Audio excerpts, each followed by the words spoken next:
Chapati egg roll ready ಇದೆ. Serve ಮಾಡಿ taste ಯಾವ ಥರ ಇದೆ ನಮ್ಮ ಮನೆಯವ್ರನ್ನ ಕೇಳೋಣ.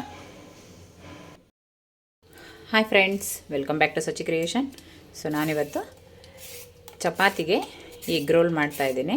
ಎಗ್ ರೋಲ್ಗೆ ಏನೇನು ಬೇಕಾಗುತ್ತೆ ಅಂದರೆ ಕ್ಯಾರೆಟು, ಕ್ಯಾಪ್ಸಿಕಮ್ಮು ಮತ್ತು ಈರುಳ್ಳಿ, ಶುಂಠಿ ಬೆಳ್ಳುಳ್ಳಿ ಪೇಸ್ಟು, ಸ್ಮಾಲ್ ಸೈಜ್ ಒಂದು ಟೊಮೊಟೊ. ನಮ್ಮದು ಕ್ವಾಂಟಿಟಿ ಎಷ್ಟು ಬೇಕಾಗುತ್ತೆ, ಎಷ್ಟು ಜನ ಇರ್ತಾರೆ ಅಷ್ಟು ನೋಡಿಕೊಂಡು ನಾವು ಮಾಡ್ಕೋಬೇಕಾಗತ್ತೆ. ಸೊ ಫಸ್ಟಿಗೆ ಕ್ಯಾರೆಟೆಲ್ಲ ಈ ಥರ ಸಣ್ಣ ಫುಲ್ಲು ಮೇಲ್ಗಡೆ ಸಿಪ್ಪೆ ಎಲ್ಲ ಕಟ್ ಮಾಡಿ ಇಟ್ಕೊಂಡು, ಈರುಳ್ಳಿ ಎಲ್ಲ ಕಟ್ ಮಾಡಿಕೊಂಡು ಸಣ್ಣದಾಗಿ ಸ್ಮಾಲ್ ಸೈಜಿಗೆ ಕಟ್ ಮಾಡ್ಕೊಳ್ಳೋಣ. ರೋಲ್ ಆಗಿರೋದ್ರಿಂದ ಸ್ಮಾಲ್ ಸೈಜಲ್ಲಿ ಇತ್ತಂದರೆ ಚೆಂದ, ದಪ್ಪ ಸೈಜ್ ಇತ್ತಂದರೆ ನಮಗೆ ಶಫಿಂಗ್ ಮಾಡೋಕ್ಕೆ ಕಷ್ಟ ಆಗುತ್ತೆ. ಈರುಳ್ಳಿ ಎಲ್ಲ ಕಟ್ ಮಾಡಿ ಇಟ್ಕೊಂಡು ವಾಶ್ ಮಾಡಿಕೊಂಡು ಸ್ಮಾಲಾಗಿ ಕಟ್ ಮಾಡ್ಕೊತಾ ಇದ್ದೀನಿ. ಫುಲ್ದು ಚಿಕ್ಕ ಚಿಕ್ಕದಾಗಿ ಕಟ್ ಮಾಡ್ಕೊತಂದರೆ ಶಫಿಂಗಿಗೆ ಈಸಿ ಆಗುತ್ತೆ. ತುಂಬ ದಪ್ಪ ಆಯಿತು ಅಂದರೆ ಅದು ರೋಲ್ ಮಾಡಲಿಕ್ಕೆ ಆಗೋಲ್ಲ. ಈರುಳ್ಳಿ ಆಯಿತು. ನೆಕ್ಸ್ಟು ಕ್ಯಾಪ್ಸಿಕಮ್ನ ವಾಶ್ ಮಾಡ್ಕೊಂಡು ಅದನ್ನು ಕೂಡ ಸ್ಮಾಲ್ ಸೈಜಲ್ಲಿ ಕಟ್ ಮಾಡ್ಕೊತಾ ಇದ್ದೀನಿ. ನಮಗೆ ಎಷ್ಟು ಬೇಕು ಅಷ್ಟು ಮಾತ್ರನೇ ಹಾಕೊಬೋದು. ಇದಕ್ಕೆ ಎಲೆಕೋಸು ಹಾಕೊಂಡ್ರೂ ಚೆನ್ನಾಗಿರುತ್ತೆ. ಅದರ ನೆಕ್ಸ್ಟು ಬಂದು ಕ್ಯಾರೆಟ್ನ ನಾನಿಲ್ಲಿ ಕಟ್ ಮಾಡ್ಕೊಂಡಿಲ್ಲ, ತುರ್ಕೊಂಡಿದ್ದೀನಿ. ತುರ್ಕೊಂಡ್ರೂ ಕೂಡ ಚೆನ್ನಾಗಿರುತ್ತೆ. ಒಂದು ಕ್ಯಾರೆಟ್ ಅಷ್ಟೇ ತೊಗೊಂಡು ಇದನ್ನು ತುರ್ಕೊಂಡು ಇಟ್ಕೊಂಡಿದ್ದೀನಿ.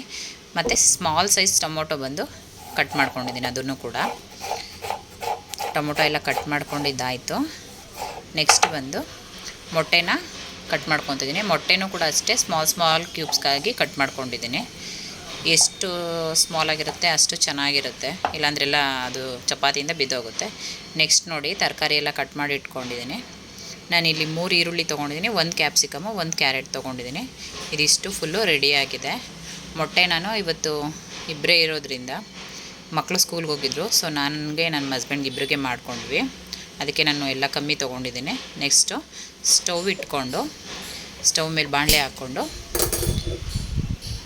ಆಯಿಲ್ ಹಾಕ್ತಾಯಿದ್ದೀನಿ. ಆಯಿಲ್ ಹಾಕ್ಬಿಟ್ಟು ಸಾಸಿವೆನ ಅಡಿಷ್ನಲ್ ಇದು ಹಾಕಿದ್ರೆ ಹಾಕೋಬೋದು, ಬೇಡ ಅಂದರೆ ಬೇಡ. ಸಾಸಿವೆ ತಿಂದರೆ ಒಳ್ಳೇದು ಅಂತ ಹೇಳ್ತಾರೆ. ಸೊ ಅದಕ್ಕೋಸ್ಕರ ನಾನು ಅಷ್ಟು ಸಾಸಿವೆನ ಹಾಕೊತೀನಿ. ಒಂದು ಸ್ವಲ್ಪ ಬೇಕಿದ್ರೆ ನೀವು ಕರಿಬೇವು ಕೂಡ ಆ್ಯಡ್ ಮಾಡ್ಕೋಬೋದು. ಇವಾಗ ಸಾಸಿವೆ ಹಾಕಿದ್ದೀನಿ. ಸಾಸಿವೆ ಎಣ್ಣೆ ಕಾಯ್ದಿದೆ, ಸಾಸಿವೆ ಹಾಕಿ ಅದರ ನೆಕ್ಸ್ಟು ಈರುಳ್ಳಿ ಹಾಕ್ಕೊತೀನಿ.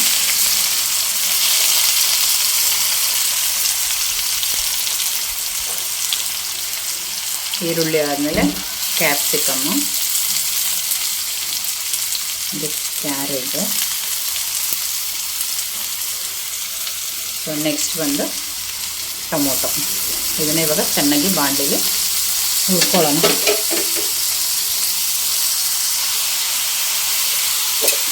ಈ ಥರ ಹುರ್ಕೊಂಡು ಫಸ್ಟಿಗೆ ನಾವು ತರಕಾರಿ ಏನೇನು ಹಾಕ್ತೀವಿ ಆವಾಗಲೇ ನಾವು ಸಾಲ್ಟ್ ಹಾಕ್ಕೊಂಡ್ರೆ ಅದು ಮಸಾಲಾನ ಅದಕ್ಕೆ ಹಿಡಿಯುತ್ತೆ ಮತ್ತು ಬೇಗ ಬಾಡುತ್ತೆ ಉಪ್ಪು ಹಾಕಿದ್ರೆ. ಸಾಲ್ಟ್ ಹಾಕ್ಕೊತಿದ್ದೀನಿ. ಬೇಗ ಸಾಲ್ಟ್ ಹಾಕಿದ್ರೆ ಬೇಗ ನಮಗೆ ಅದು ಬಾಡುತ್ತೆ. ಶುಂಠಿ ಬೆಳ್ಳುಳ್ಳಿ ಪೇಸ್ಟ್ ಹಾಕ್ಕೊಂಡು ಅದು ಸ್ಮೆಲ್ ಹೋಗೋವರೆಗೂ ಬಾಡಿಸ್ಕೋಬೇಕು ಶುಂಠಿ ಬೆಳ್ಳುಳ್ಳಿದು, ಇಲ್ಲಾಂದರೆ ಹಸಿ ಅನಿಸುತ್ತೆ.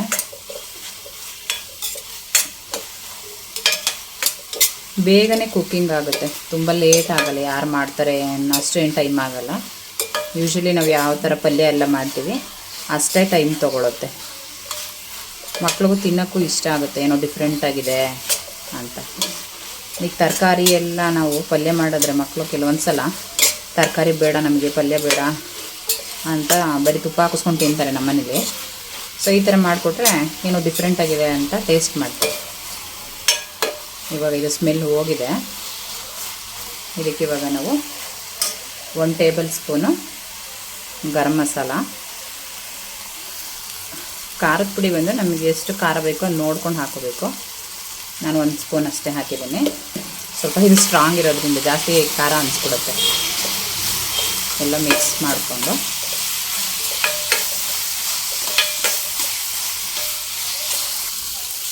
ಫುಲ್ ಇದಿದೆ.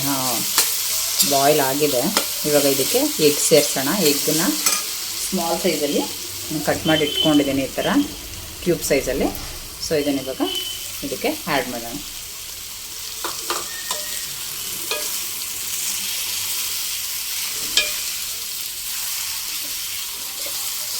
ನೋಡ್ತಾ ಇದ್ರೆ ಎಮ್ಮಿ ಅನ್ನಿಸ್ತಾ ಇದೆ.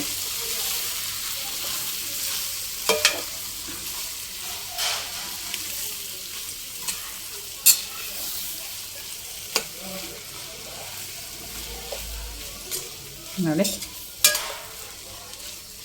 ಇದು ಗ್ರೇವಿ ಇವಾಗ ರೆಡಿ ಆಗಿದೆ.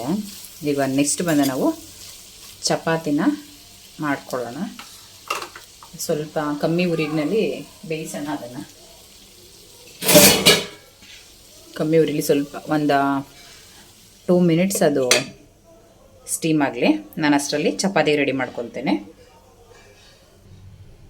ಚಪಾತಿ ಮಾಡ್ಕೊಂಬಿಡೋಣ ಫಸ್ಟ್.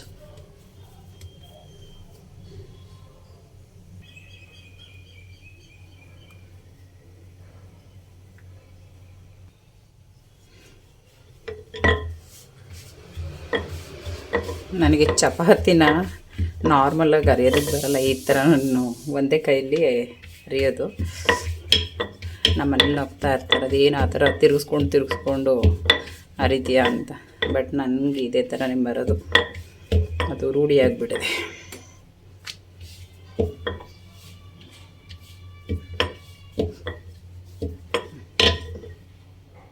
ಚಪಾತಿ ರೆಡಿ ಇದೆ. ಇವಾಗ ಇದನ್ನು ಬೇಯಿಸೋಣ.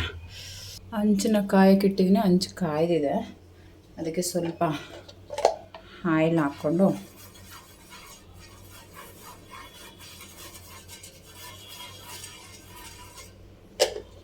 ಆಯಿಲ್ ಹಾಕಿದ್ಮೇಲೆ ಒಂದು ಮೊಟ್ಟೆನ ಈ ಥರ ತೊಗೊಂಡು ಬಾಯ್ಲ್ ಮಾಡ್ಕೊತಾ ಇದ್ದೀನಿ. ನಿಮಗೆ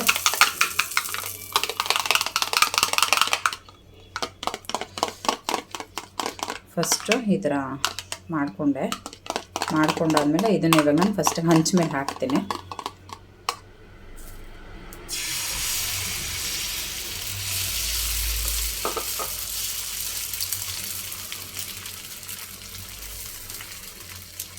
ಹಂಚ ಮೇಲೆ ಹಾಕಿ ನಮಗೆ ರೌಂಡ್ ಶೇಪಲ್ಲಿ ಮಾಡಿಕೊಂಡು ಅದ್ರ ಮೇಲೆ ಇವಾಗ ಚಪಾತಿ ಹಾಕಬೇಕು.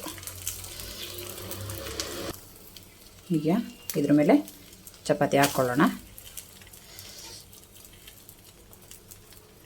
ಚಪಾತಿ ಹಾಕಿದ್ಮೇಲೆ ಸ್ವಲ್ಪ ಆಯಿಲ್ ಹಾಕ್ಕೊಂಡು ಅದನ್ನು ಬೇಯಿಸ್ಕೊಳ್ಳೋಣ. ಇದು ಒಂದು ಕಡೆ ಇವಾಗ ಬೆಂದಿದೆ. ಅದನ್ನು ಹಾಕ್ಕೊಂಡು ಮತ್ತೆ ಇನ್ನೊಂದು ಸೈಡ್ ಬೇಯಿಸ್ಕೊಳ್ಳೋಣ ಚಪಾತಿ.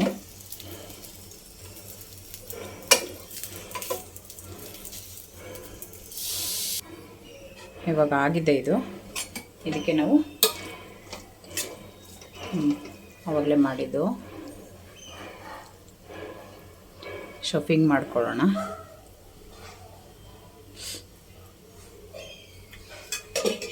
ಸ್ಟಫಿಂಗ್ ಮಾಡಿಕೊಂಡು ವಾವ್,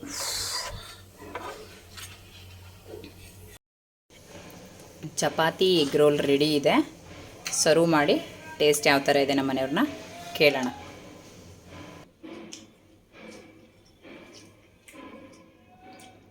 ಯಾವ ಥರ ಇದೆ ರೀ? ಸೂಪರ್ ಆಗಿದೆ. ಚೆನ್ನಾಗಿದೆಯಾ? ಸಿಂಪಲಾಗಿ ಚಪಾತಿ ತಿನ್ನೋ ಬದಲು ಈ ಥರ ಎಲ್ಲ ಸ್ಟಫ್ ಮಾಡಿಕೊಂಡು ಎಗ್ ರೋಲ್ ಮಾಡಿಕೊಂಡು ಇದ್ರ ಮೇಲೆ ಟೊಮೊಟೊ ಕೆಚಪ್ ಹಾಕೊಂಡ್ರೆ ಮಕ್ಕಳು ತುಂಬ ಇಷ್ಟ ಆಗುತ್ತೆ. ತುಂಬ ಚೆನ್ನಾಗಿದೆ, ನೀವು ಟ್ರೈ ಮಾಡಿ. ಓಕೆ, ನಮ್ಮ ಮನೆಯವ್ರಿಗೆ ಇಷ್ಟ ಆಗಿದೆ. ಯಾರಿಗೆಲ್ಲ ಈ ರೆಸಿಪಿ ಇಷ್ಟ ಆಯಿತು ಲೈಕ್ ಮಾಡಿ, ಶೇರ್ ಮಾಡಿ, ಹಾಗೆ ನಮ್ಮ ಚಾನಲ್ನ ಸಬ್ಸ್ಕ್ರೈಬ್ ಮಾಡಿ, ಸಪೋರ್ಟ್ ಮಾಡಿ. ನೆಕ್ಸ್ಟ್ ವಿಡಿಯೋದಲ್ಲಿ ಸಿಗುವ.